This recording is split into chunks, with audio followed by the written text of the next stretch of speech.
This podcast ep was made by Abes. Always drill and critique your own products and services. What else can we sell? What else can we do? Yeah. Even if I've got a leading show and I sit with my colleagues here from the different radio stations or the different mediums. Okay, this is great. Nice. How can it be better?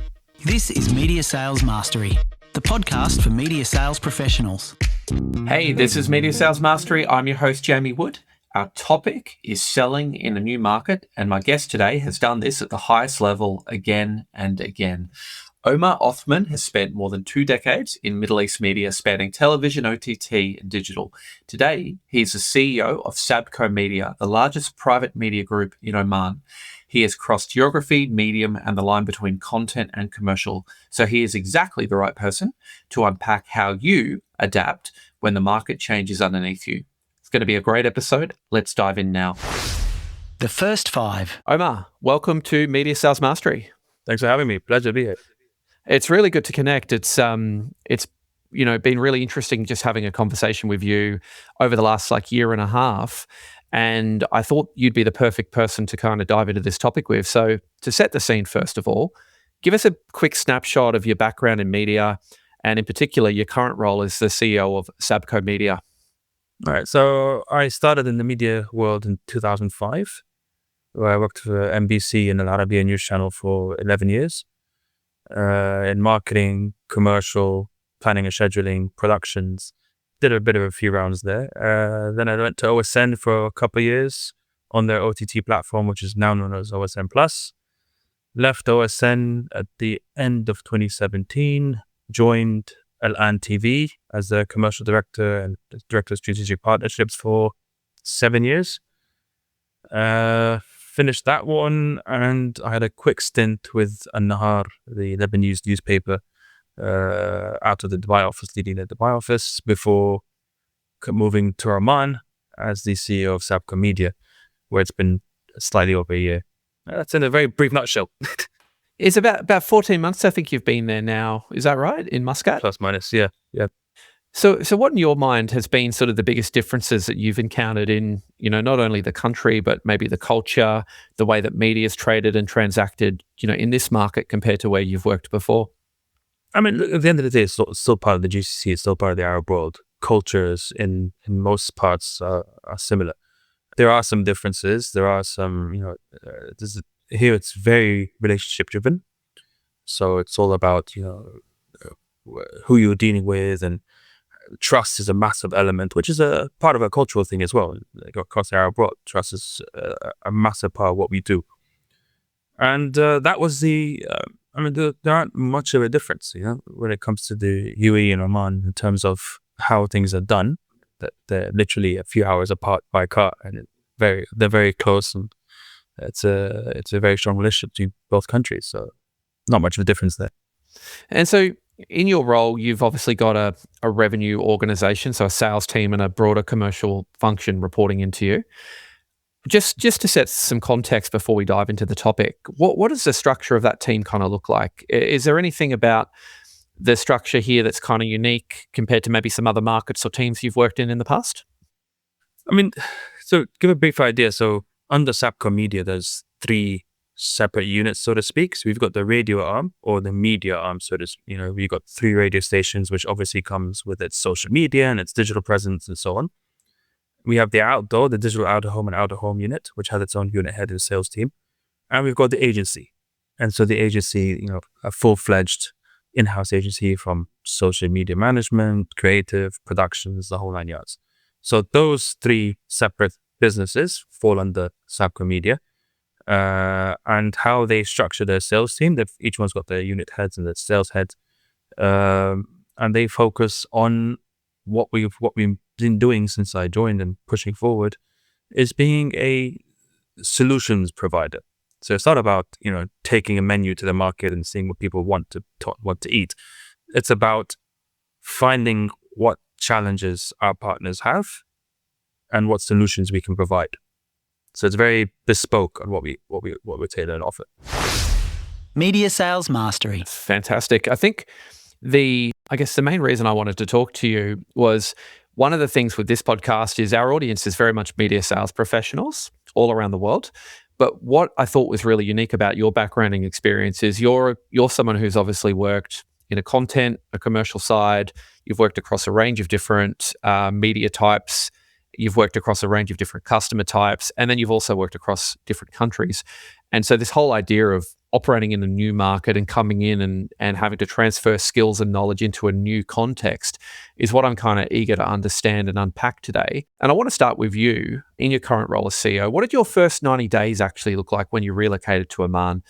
How did you get up to speed on local customs? How did you quickly get your own learning up to speed around the business and the function, and just generally how business gets done there?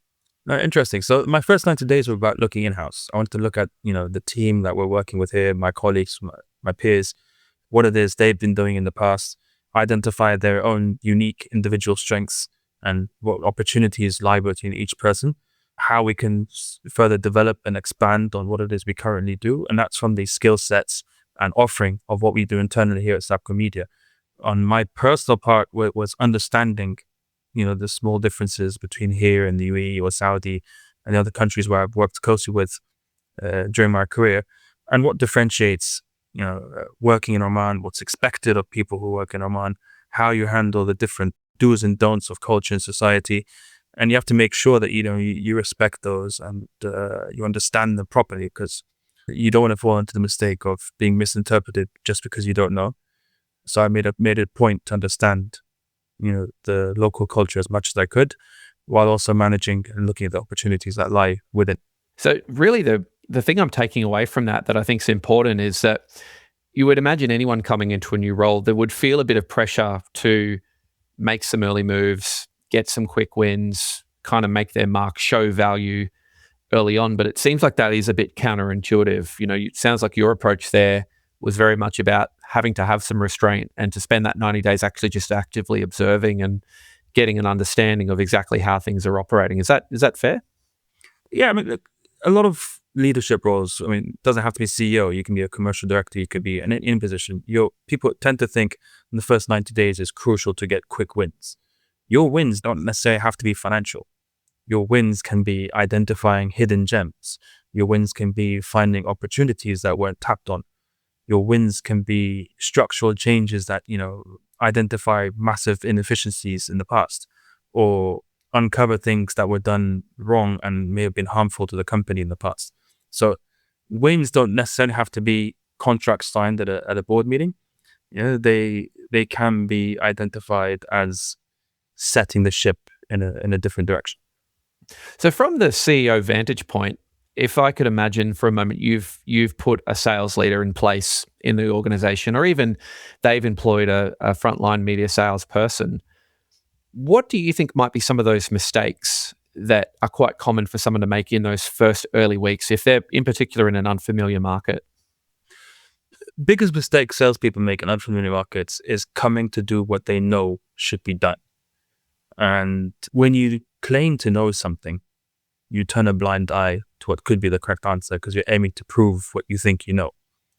And it's important that the sales head understands the cultures and societies and how things are done locally, as opposed to assuming things are done where they may have worked in the past, or different companies where they've worked in the past. So coming with a mindset of this is how it has to be and I'm going to enforce this way can be very dangerous. And it's super important that you understand the cultures, the mindsets, the offerings, the capabilities before taking such leaps of faith. So let's jump into the more practical side of this now then, because I think that's a really great frame. So a media salesperson has just landed in a new market. And remember, new market can be selling a different medium, can be in a different geographical location, can be selling to a different customer type altogether. What should their first 90 days be focused on in order to really accelerate their own performance in the role? The first 90 days is you got to split it between knowing your team, identifying who your market is, identifying the products or services that you provide, or the solutions that you provide, as I prefer to call them, and then identifying who are your potential partners, what problems are you solving for them, and how can you best do that and prioritize accordingly. So if you have a team of 5 or 6 people, what are their strengths? What are their personality traits that you feel would fit one partner more than the other? Do they have stronger knowledge of a certain field, therefore you adapt them accordingly? And you look at your partners, and you look at the partners that you serve. What is it they want? What are the solutions you can provide for them?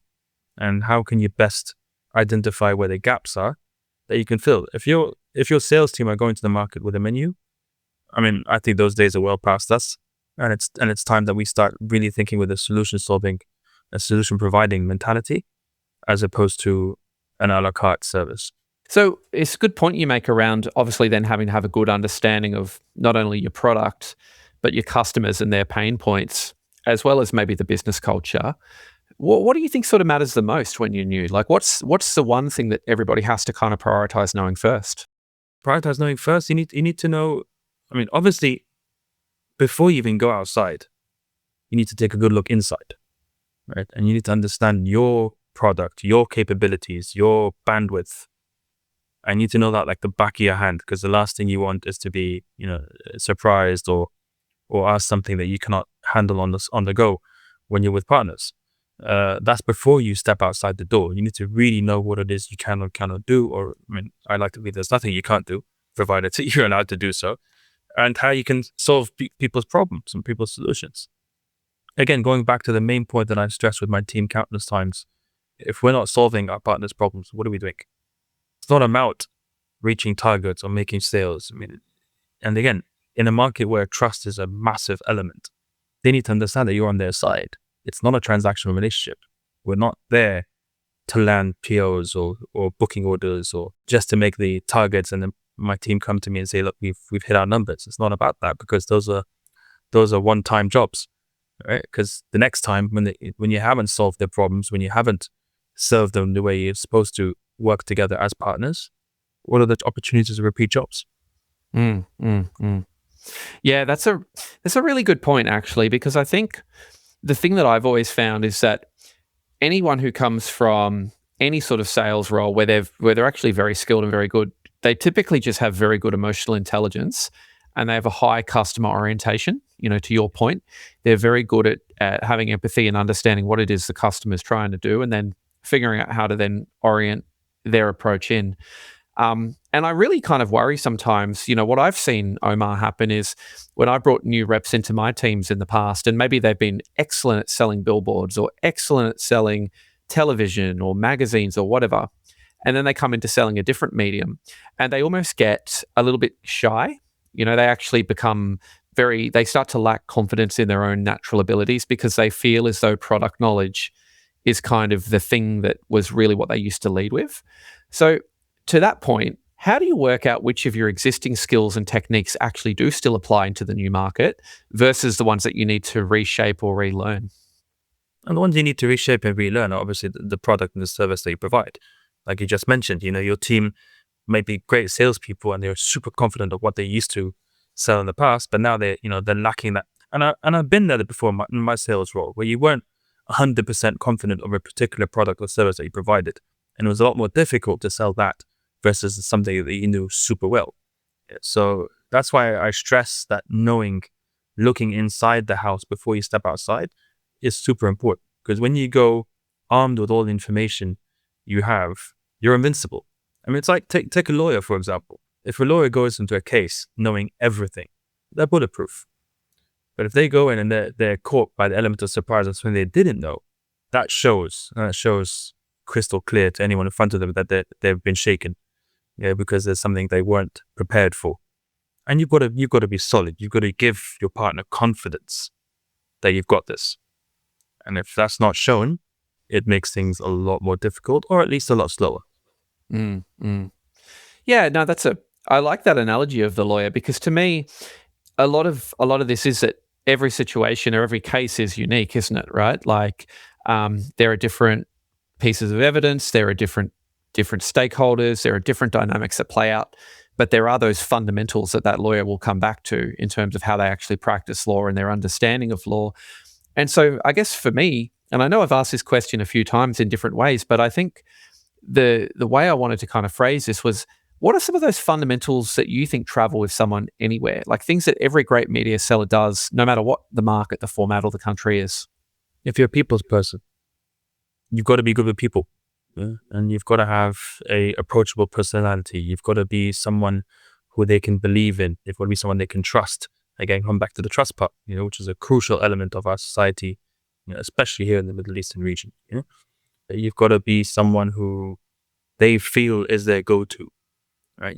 And again, there are some partners who, when you provide them the peace of mind and you're doing the thinking for them, the strategy for them, the planning for them, the execution for them, it becomes a no-brainer because you've done their job and yours. Yeah. So it actually helps. And, when you solved a problem, going back to the first point. So it's important. And I think being a people's person is top. And if you're a salesperson who's not a people's person, that's a big problem. So just getting a bit more focused on SABCO and your asset base and the products that your team are selling. So talk to me a little bit about the way they actually go to market across the mediums. You said radio, you said out of home, and then an agency. Is there a fundamental sort of different approach to how the team actually go and sell them? Do they serve different customer types, or is it all sort of designed to be sold as a bit of an integrated bundle at the end of the day? Each of those three have their own respective sales team. Mm-hmm. But we do provide, obviously we support each other. So if the media team has somebody who requires out of home, they'll coordinate together internally and, provide the partner with the solutions they need. And the other stuff can be handled in-house behind the scenes.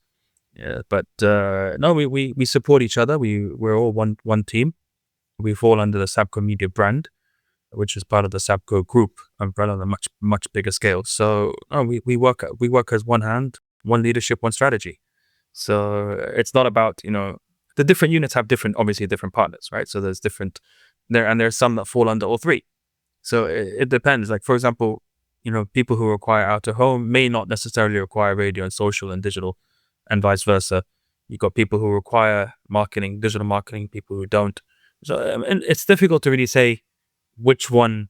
There's not really a genre that is on one exclusive to the other. At the end of the day, it's all about, we compete for eyeballs, you compete for attention, and how we do that and how we provide that, or eardrums and radio perspective. Yeah. And how we provide those solutions to our partners is how we collectively sit at a table and agree on how to get those solutions across. But your philosophy, by the sounds of things, is that having a dedicated sales team that is primarily, not exclusively, but almost exclusively focused on their medium is actually the way to structure the team in order to generate the best outcome for client and the business?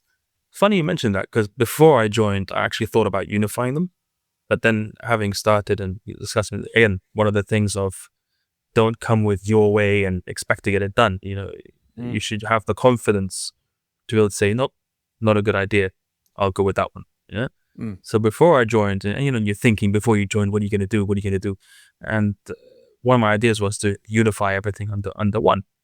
But then I opted against that and figured, no, let's have the three respective units do what they need to do independently. However, be able and capable to work together should the need require from any of our partners to require more than one of our services. And I imagine, it's funny when we say radio or out of home or even, an in-house agency, for example, we're not talking about selling one product anymore, are we? I would imagine that even if you're representing out of home, for example, you would have different formats, you would have different locations, different audiences, there would be different environments, for example. That in itself, I imagine, would be quite a complex sell just for one person to actually be across all of those assets and to be very comfortable actually representing that in market. No, even though you mentioned the out-of-home part, something who Rufus, the out-of-home head, whom and I work very closely on day-to-day operations, we sat a few months back and we basically discussed how us and all of our competitors, we have screens, we have billboards. What sets us apart? Why, other than location, at the end of the day, the medium is a screen. You've got to be different. You've got to do things differently. You've got to stand out. Otherwise, what's your differentiator? What makes you any different than just another service provider? Other than obviously the trust and reputation and. But if you're looking at it from a very surface level point, it's a screen. We were the first in Oman to launch 3D holographic advertising. We launched that a few months ago, and now we're expanding on those assets across the Sultanate. We're doing things differently. There's a massive structure coming up. I'm not sure I can mention anything about that at this point, but we're doing things. We're focusing on being different, and how you can provide things that are unique, and how you can make sure that the solutions we provide really stand out and leave an impact. And the same thing applies in our media art. Whether we provide our bespoke solutions through content, and it's focusing about content-driven solutions. Storytelling, it's another thing we focus heavily on here. What stories are we telling? Everyone has a story, and it's time to take control of that narrative. So when you give the partner the opportunity to find out the story they want to tell, the narrative they want to own, and how we provide that for them, that's a two-way conversation where we become their strategists and so on. So it's about standing out and being different. And I believe strongly in that. And, with that, I'm sure comes obviously a lot of opportunity, but also a lot of challenge, because any media company I've worked with that is truly innovating, and to your point, creating new innovations at a product level, creating new methodologies around how they sell and deliver solutions, new approaches to selling, there is always that challenge or that tension that comes from educating the market on this new proposition or new product, whilst also the very practical requirement to actually drive revenue and to sell these products. How do you find that balance? What would you say, if you're taking something to market that the market maybe doesn't fully understand or hasn't fully embraced yet, how do you recommend sellers sort of educate the buyer whilst also driving that revenue and sell through that you need to at the same time? Well, again, it goes back to the point earlier on trust. So when you have your partners who trust you, they know that you are working with them with their best interests in mind. You come to them with a new idea. You explain that idea. You go through it, the benefits, the perks, the reach, the numbers. Again, they understand and they trust that you've got, their solution and their best interests at heart. So when we have new opportunities, new offerings, and we sit with our trusted partners, we explain the perks of where it could take them, and the narrative they can control, the growth they can achieve. Sometimes you'll get partners who say, I want to see it, and that's a common answer in the sales world. I mean, we've all done sales in our past, and we can write a book on the things partners might tell you, as opposed to yes. But again, it's about really translating that into when they believe in what you do and they've seen it, a proof of concept in the past, it's a lot easier. The challenge is probably with first timers. Yes, right. First time advertisers or first time to a new medium? Like, just say you and I came to pitch something to you and we had just met. It's a lot tougher for me to get something across to you as opposed to someone who's a long time partner. Yeah. It's definitely been my observation, Omar. I mean, you're specialised and have lived in the region for many years, but working in the region myself, it does feel like across the Arab countries, the relationship is so important, and actually being able to take time to build that and to establish that before people are comfortable to do business in a significant way. So you gave that example before of a first-time advertiser. What are some of the things your sales team do to build that trust and credibility and comfort with a potential client before they then ask them for the order? I mean, they work heavily on building that trust with the partner. And again, thankfully, we work for a brand that is heavily trusted here in Oman. Obviously, the families, this age, were behind our group. It's a well-established, well-trusted brand across the Sultanate. And our team have built and further worked towards letting the partners really trust in what it is we do. Again, emphasizing that trust part. And it's true. Working here in the region for many, many years, lived in the region for most of my life, it's a massive element of how things go on in life. You have to, if you got two people at the table, someone you know and trust, and someone who you've just met, and they're offering similar solutions, who are you likely to go with? It's just human instinct. It's not anything dodgy or anything like that. It's just human nature. Absolutely. Yeah, and it transcends culture. Of the 10 plus countries I've worked in, it's slightly different. Some markets are a lot more transactional and some are more deal driven and whatnot. But certainly in the Commonwealth countries like Australia, Canada, New Zealand, the United Kingdom, which I know obviously you have some lineage there, relationships are the foundation. It's almost, that thing, it's almost the reverse sometimes of you build a relationship and then you figure out a way to do business with someone you like, even if you don't necessarily have a need for their product immediately, which can sound a bit strange, but does seem to be a very common practice in certain cultures. And in some cultures, relationships are built after several transactions. Yeah? Because you got used to working together on a transactional environment, you became close and so on. Whereas here, it's more not. You get to know someone, you get to trust someone, and then it's a long-term marriage. So so we're talking about, and it's a very abstract concept sometimes with these podcasts, because what I'm talking about is new markets, right? And when I say a new market, obviously that's a lot of different things. But you as a CEO, I imagine a big part of your charter is to actually identify growth opportunities. How are we going to grow the business? How are we going to expand our portfolio? Where are we going to get that revenue from in other, potential opportunities? So what does that process look like for you when you're coming in looking at the next 3 to 5 years and your strategy? And obviously you don't want you to give away too much commercially, but what are those new market opportunities that you think are there to be capitalized on? And how do you identify those and sort of pool your resources and build capability in the business to be able to go and capitalize on that? I mean, there's only so much I can say on that front, but I mean, yeah, we focus heavily, again, going back, not to sound like a scratch CD, but I mean, if that medium still exists, but it's going back to what else can we sell? I mean, one of my old CEOs in my past job used to always drill that question into me is, what else can we sell? And it really drilled the mindset of everything we do. You can have a great product, a great service. How can it be better? Always drill and critique your own products and services. What else can we sell? What else can we do?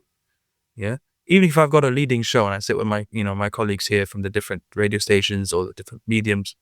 Okay, this is great. Nice. How can it be better? What can we do? What else can we add to it? What spin can we do? What can we do that differentiates it? How can we cater to X, Y, and Z? And that's one angle of looking at it. Another angle is, okay, you've got a partner whose current issue is they need more awareness on this. All right, let's take that to the drawing board. How can we solve that problem?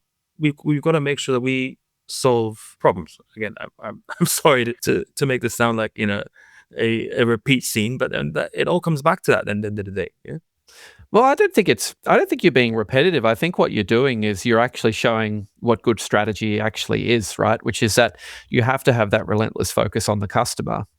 And everything that you seem to be talking about here really comes from a deep place of, we've got to have this customer orientation to serve our customers, to build that trust and relationship, to bring in assets that add value and are meaningful and can help them on their journey. So I don't think you're being repetitive at all, Omar. I think if anything, sometimes when I go into any media company where there is a lack of focus, particularly at a sales team level, it can be because the sales team feel like they're being fed all this mixed messaging. We've got a new product we've just released. There's a new training we have to do. Here's a new credentials deck. We need to go and chase down next week's budget, but we also need to build pipeline in 3 months. It can feel very, very overwhelming for a lot of sales teams if there isn't that clear strategy at the top around exactly what it is that we need. And I suppose I'm not to, again, ask too much commercially, but I dare say when you're talking to your commercial leaders in the business, there probably is a bit of clarity around what the 1 or 2 core priorities for the organization are in any given period. No, absolutely. I mean, look, I've got a great sales head on the radio side, Bhargavi, who's super switched on, super organized and structured, and very detail oriented. And when it comes to strategizing, putting things together, we think on a very similar frequency, which is a great thing to have. You've got to have that camaraderie and teamwork internally, otherwise, externally, you're a bit of a problem.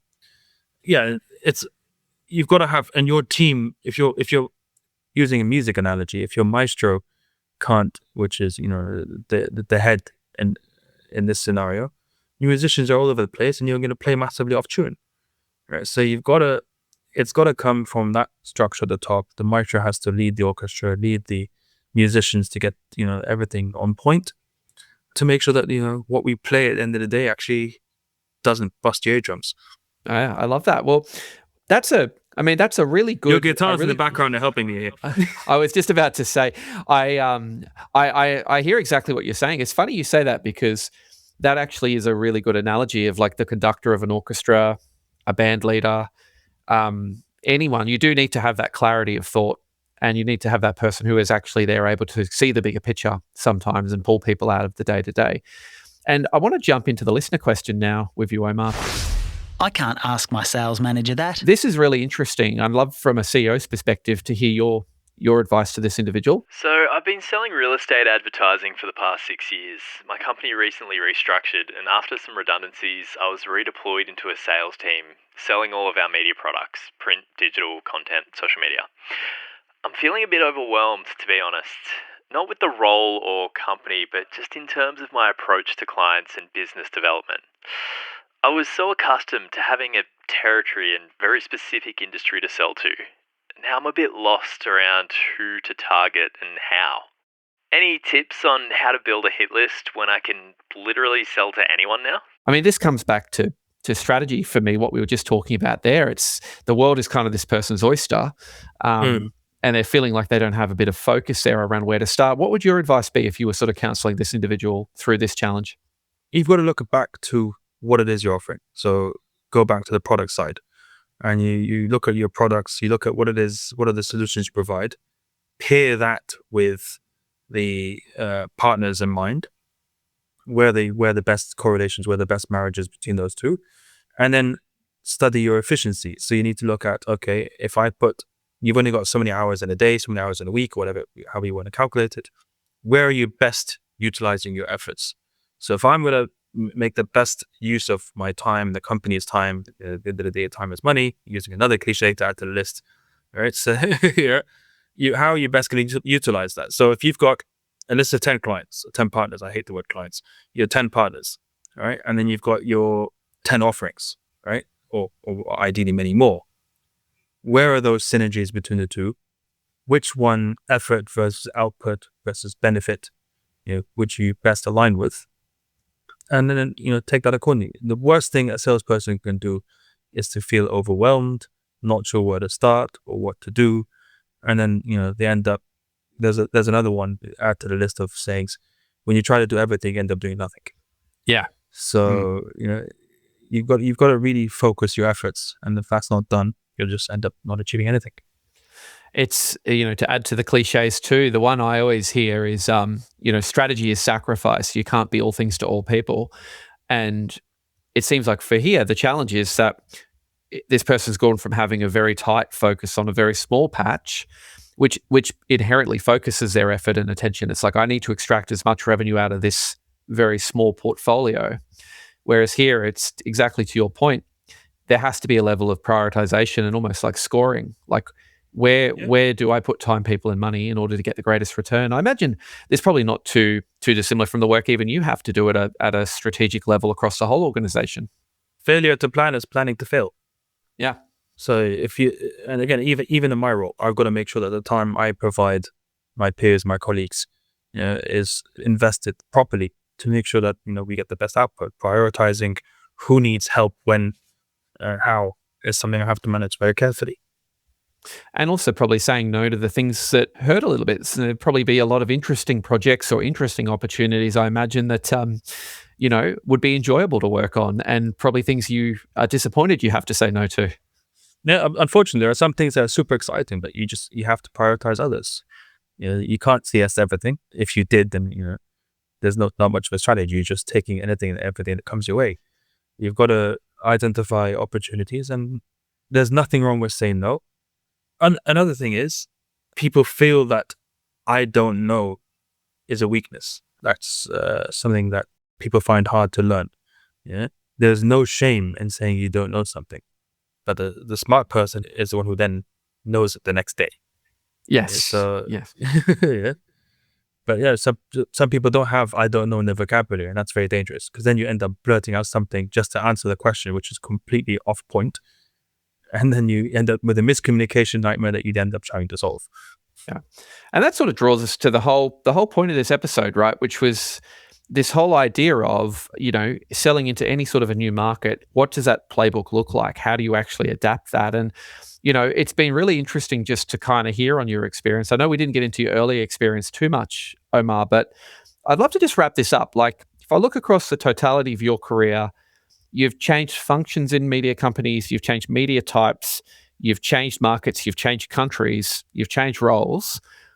If you were to kind of leave the audience with maybe one singular thought about how they could kind of get better at entering any sort of a new market, whatever that may be, what would it be? What's been the secret to your approach over the years that's always kind of fared well for you? Team player. I believe very strongly in teamwork. I believe very strongly in respect, trust, punctuality. You have to be able to work well with anyone. There's no such thing. I don't believe in job titles. I don't believe that my title says this, so therefore I should not do that. I'm the first to roll up my sleeves if needed, and you lead by example. That's another thing that's a crucial point. I will always make it a point to lead by example. And if I'm not willing to do something myself, I shouldn't expect my team to do it either. Yeah. So throughout my career, I've done 16, 18-hour days on production jobs. I've pulled full all-nighters on development jobs, sales pitches that take you, to the moon and back. You do what you got to do, right? So always be willing to learn something new. Never say no because it's not what I do. Have no fear in learning anything new. But yeah, just be relentless and understand that we're in a very competitive world, and you've got to make sure that you remain true to your morals, true to your beliefs, and at the end of the day, you're as good as your reputation. Yeah, I love that. And reputation, morals, lack of entitlement, those are the things that are going to translate into any new market you enter. So, hey, Omar, it was great talking to you, man. Thanks for tackling this one. Likewise. This was one of the more abstract topics that I wanted to talk about. And I think you just did such a good job of breaking it down into some really practical stuff. So it was great to talk. I can't wait to finally catch up with you in Muscat. I look forward to it. We will do very soon. But thanks for being here today, my friend. Pleasure. Cheers, Jamie. Thanks for having me.